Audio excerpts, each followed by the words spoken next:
क्या आपके मन में भी ये सवाल उठते हैं कि आप विदेश जाएंगे या विदेश जाकर सेटल होंगे? क्या आपकी कुंडली में विदेश यात्रा या विदेश में बसने का योग है?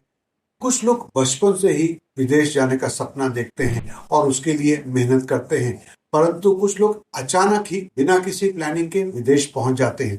आखिर ऐसा क्यों होता है? इसका जवाब छिपा है आपकी जन्म कुंडली में। नमस्कार दोस्तों, मैं हूं आपका एस्ट्रोलॉजर संदीप कटारिया और स्वागत है आपका आप ही के चैनल पर। आज हम जानेंगे कि वह कौन से संकेत हैं जो हमें कुंडली से मिलते हैं, जिसको जानकर हम ये पता कर सकते हैं कि व्यक्ति विदेश जाएगा तो छोटी यात्राओं के लिए या वहां बसने के लिए जाएगा, किसी काम से, बिजनेस से, या सिर्फ पढ़ने के लिए जाएगा। तो आइए शुरू करते हैं। पार्ट 1, विदेश जाने की चाह क्यों होती है? हर इंसान जो विदेश जाना चाहता है उसकी चाह अलग अलग कारणों से होती है। कोई करियर बनाने के लिए जाना चाहता है, वो जॉब हो सकती है या बिजनेस हो सकती है। कोई एजुकेशन के लिए जाना चाहता है या कोई सिर्फ अपना लाइफस्टाइल बेटर करने के लिए जाना चाहता है। और हाँ, एक अजीब सी वजह भी हो सकती है।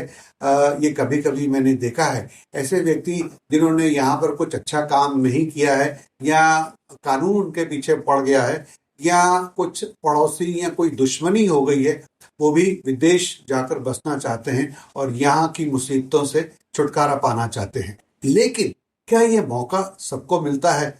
तो मेरा बहुत ही स्पष्ट उत्तर है नहीं, ये मौका सबको नहीं मिलता है, क्योंकि आपकी जन्म कुंडली में कुछ खास ग्रह, उनके कॉम्बिनेशंस, दशा और हाउसेस यानी कि भाव, ये तय करते हैं कि आप विदेश जा पाएंगे या नहीं। आइए इसको थोड़ा और डिटेल में समझने की कोशिश करते हैं। पार्ट 2, कुंडली के मुख्य 4 भाव कौन से हैं जो बताते हैं विदेश यात्रा के बारे में। तो सबसे पहले आता है हाउस नंबर 3। ये घर, ये भाव छोटी छोटी यात्राओं का घर है, और अगर इस भाव में विदेश से जुड़े हुए ग्रह हैं या एस्पेक्ट कर रहे हैं तो फॉरेन ट्रेवल्स पॉसिबल हो सकती हैं, परंतु विदेश जाना और आना। दूसरा, 7वां घर, ये भाव business, marriage, relationships, daily source of earning को दर्शाता है। अगर इस भाव पर फॉरेन एलिमेंट्स यानी कि वह ग्रह जो विदेश से जुड़े हुए हैं उनका असर है, यानी कि कोई प्लैनेट वहां पर प्लेस्ड है या एस्पेक्ट कर रहा है, तो व्यक्ति विदेश जाकर व्यापार या विवाह या दूसरे रिलेशनशिप बना सकता है। फिर बात करते हैं 9वां भाव का, यानी कि 9th हाउस। ये है भाग्य का घर, हायर स्टडीज का घर, लॉन्ग डिस्टेंस ट्रैवल का घर और रिलीजन या स्पिरिचुअलिटी का घर। ये भाव बताता है कि व्यक्ति फॉरेन में सेटल होंगे या नहीं। और सबसे इंपॉर्टेंट घर है 12th हाउस, द्वादश भाव, दर्शाता है विदेश में प्रवास यानी कि विदेश में रहना, फॉरेन में हॉस्पिटलाइजेशन या इवन लॉन्ग टर्म सेटलमेंट। अगर ये भाव मजबूत है और ये फॉरेन से कनेक्टेड प्लैनेट्स के साथ जुड़ा हुआ है तो विदेश जाना लगभग निश्चित ही है। पार्ट 3, किन ग्रहों का होता है विदेश यात्रा से संबंध? तो सबसे पहले दिमाग में आता है राहु। राहु विदेशी चीजें और मटेरियलिस्टिक लाइफ के साथ जुड़ा हुआ है। राहु जो कि वेल प्लेस्ड है 3rd हाउस में, 7th हाउस में, 9th हाउस में या 12th हाउस में, तो ये विदेश यात्रा को और अधिक बढ़ावा देता है। फिर बात करते हैं शनि की, यानी कि सैटर्न। शनि अगर 12th हाउस में है, वेल प्लेस्ड है और फॉरेन वाले प्लैनेट्स के साथ ये जुड़ा हुआ है, तो व्यक्ति मेहनत करके विदेश में अपने लिए एक स्थायी जगह बना सकता है। फिर आते हैं चंद्रमा और बुध, यानी कि मून एंड मरकरी। ये प्लैनेट्स मेंटल इंक्लिनेशन और कम्युनिकेशन के कारक हैं, उनके बारे में हमें सूचना देते हैं। अगर ये ग्रह 3rd हाउस, 7th हाउस और 9th हाउस में हो तो व्यक्ति एजुकेशन या मीडिया के जरिए बाहर जा सकता है। फिर आता है गुरु, यानी कि जुपिटर। गुरु जैसे कि हम सब जानते हैं higher education, spirituality, religion, scholarship और विस्डम यानी कि बुद्धिमत्ता के साथ जुड़ा हुआ है। अगर गुरु 9वें भाव में है और वेल प्लेस्ड है तो व्यक्ति कम से कम पढ़ने के लिए, चाहे लंबी पढ़ाई या छोटा शॉर्ट टर्म कोर्स, इसके लिए जरूर जाता है और वह कभी धर्म के सिलसिले में भी विदेश जा सकते हैं। पार्ट 4, कुछ विशेष योग।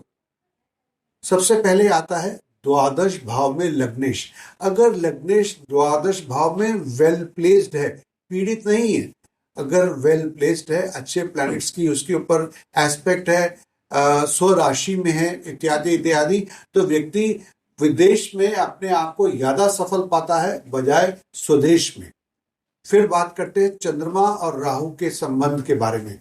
अगर चंद्रमा राहु से एस्पेक्टेड है और ट्रेवल हाउसेस में है तो व्यक्ति बार बार विदेश जाता है, आता है।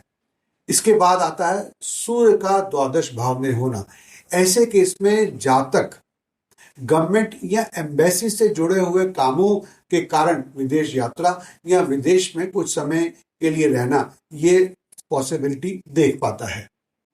फिर शनि या राहु या केतु का 12th हाउस में होना, अगर ये योग है तो व्यक्ति लॉन्ग टर्म के लिए विदेश में जाकर सफलता प्राप्त कर सकता है।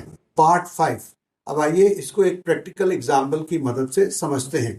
मान लीजिए, मोटे तौर पे, मैं पूरी कुंडली का विश्लेषण नहीं कर रहा हूं, एक व्यक्ति के 9वें भाव में राहु है, शनि 12वें भाव में है और बृहस्पति या 9वें भाव में है या 5वें भाव में है, तो ये व्यक्ति फॉरेन जाएगा एजुकेशन के लिए जुपिटर की वजह से, और वहां पर जाकर मेहनत करेगा सैटर्न की वजह से, और इवेंचुअली सेटल हो जाएगा राहु की वजह से। ऐसे व्यक्तियों का विदेश जाना केवल सपना ही नहीं, परंतु ये डेस्टिनी है, जो कि हमें कुंडली से पता लगता है।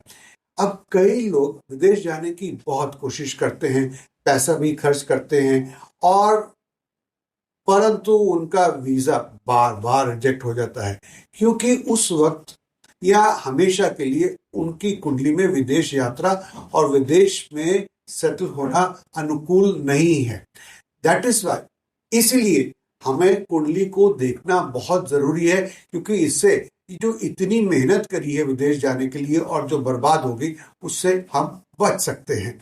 तो दोस्तों, क्या आप भी फॉरेन जाना चाहते हैं या अपने किसी निकट संबंधी या दोस्त को विदेश भेजना चाहते हैं? उस व्यक्ति की कुंडली का एनालिसिस बहुत जरूरी है। जैसे कि मैंने बताया कि कुछ लोगों की सक्सेस स्वदेश में होती है और कुछ लोगों की सक्सेस विदेश में होती है।